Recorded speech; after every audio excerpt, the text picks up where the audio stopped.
welcome to our podcast where we do fucking shit. Okay, let's start again.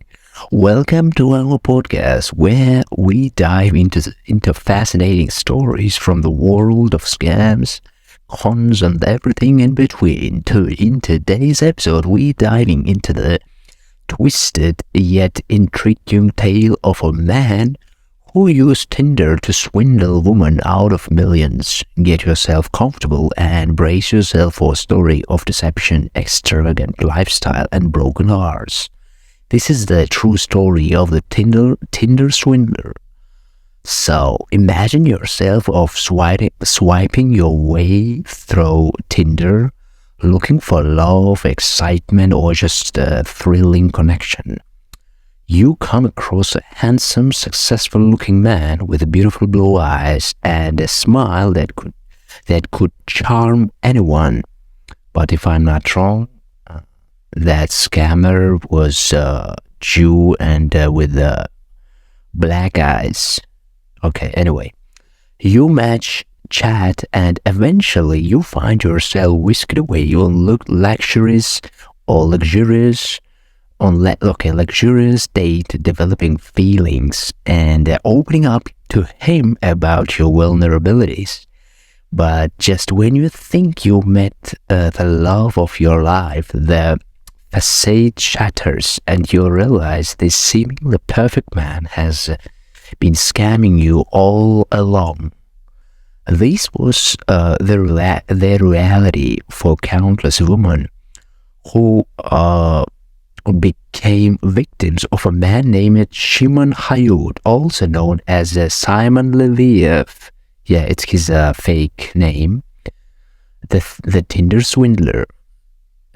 Shimon Hayud was born in Israel in 1989, but he would later transform himself into Simon Leviev, a fabricated persona that claimed to be the son of the wealthy Israeli diamond merchant Lev Leviev. He changed his name to sound more impressive and to easily blend in with the rich and powerful. Hayud's life of crime began in Israel, where he was convicted of theft, forgery, and fraud in 2011. But it was on Tinder where he would evolve into the notorious scammer he is today. The Tinder Swindler's playbook was quite simple. He hunted for vulnerable women on Tinder and used his charm, good looks, and an irresistible online persona to lure them into his web of deception. He claimed to be a wealthy, jet-setting businessman involved in the diamond trade, which explained his extravagant lifestyle and constant traveling. But of course, it was all a lie. So once he gained the trust of his victims, he skillfully manipulated them into giving him access to their financial resources, either by convincing them to invest in his fake businesses, give him loans for supposed emergency situations, or simply by stealing their credit cards. In many cases, the women were so entranced by his seemingly perfect life and the idea of a future with him that they willingly handed over their savings and became financially ruined.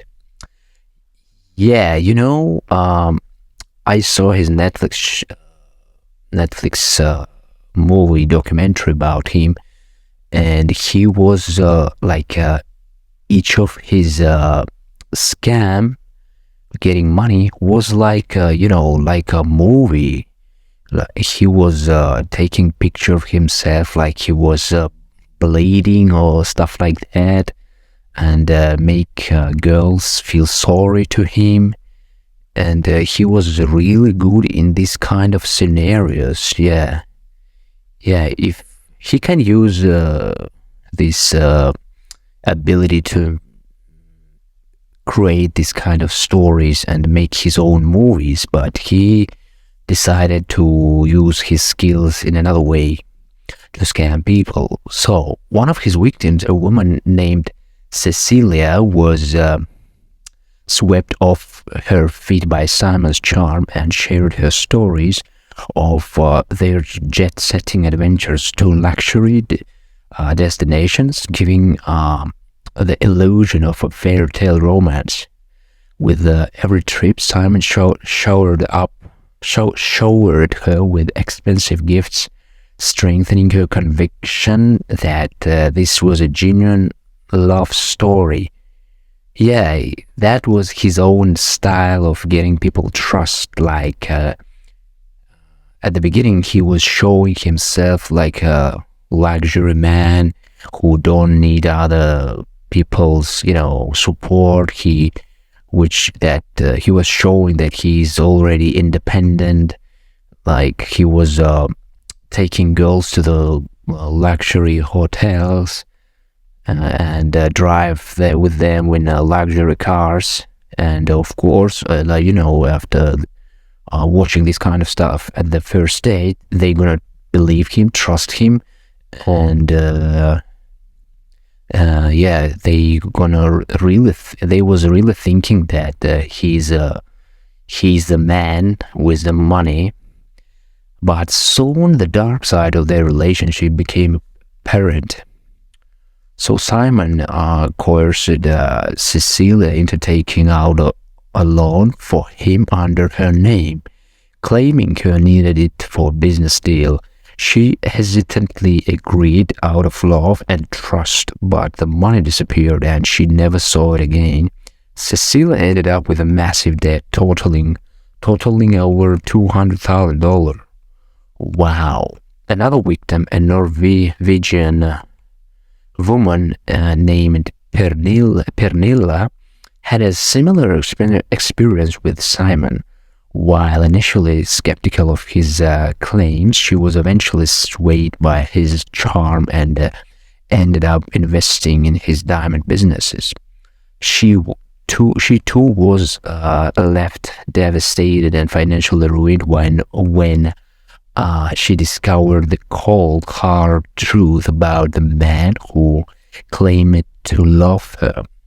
Eventually, the police caught up with Hayut. In 2019, he was arrested in Greece after several of his victims banded together and sought the help of private investigators. He was later extradited.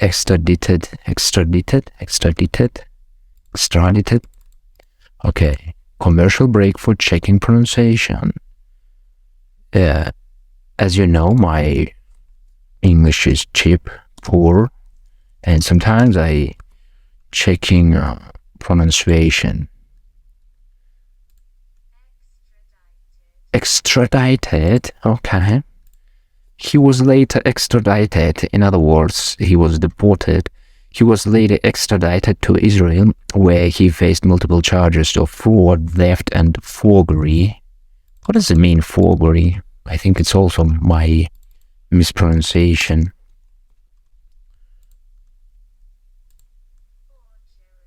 Forgery. Okay, now what's the meaning of this forgery? The act of falsely making, altering, or imitating with the intent to defraud. Oh, it's like a social engineering. Forgery is the crime of producing, making, or adopting objects or documents with the intent to defraud another. Forgery, okay. Okay. Forgery. So, forgery, yeah. Yeah, it was because he was making fake IDs and stuff like that, and that's why he was blamed in this crime by naming forgery. So let's see what's happened after with him. So he was later extradited to Israel, where he faced multiple charges of fraud, theft, and forgery. However, Hayut's story doesn't stop there. In a bizarre twist, he continues to insist that he is in fact the wealthy heir to a diamond empire, and that his global escapes were nothing more than misunderstandings. His bravado remains unshaken, and it becomes clear that he truly believes in the fantasy life he has spent so many years crafting. He started to believe in his own lies. So even today, Shimon Hayut continues to captivate the imagination of the public with the Netflix documentary, The Tinder Swindler, shedding a light on his jaw-dropping scheme. This chilling tale serves as a stark reminder of the dangers lurking within the world of online dating, and how easily one can became entangled in the web of lies spun by cunning and manipulative individuals like the Tinder Swindler. That's it for today's episode. So we hope you found in this story as fascinating and intriguing as we did. If you have any thoughts or suggestions for future episodes, please don't hesitate to reach out to us. Stay safe, stay vigilant, and join us next time for another dive. It's not going to be like exactly just about scams. The topics of podcasts, it's random. You can share your own thoughts and comments below. And a little bit more about this Simon Leviev, his fake name. After all his crimes, if I'm not wrong, he was in Israel. He got knocked, like he was, if I'm not wrong, just 9 months or something in prison, and that's it. After all his bunch of crimes, getting millions, I think it's kinda not fair.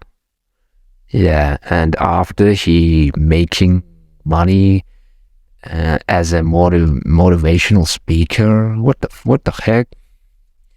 Okay, thank you for listening. Goodbye.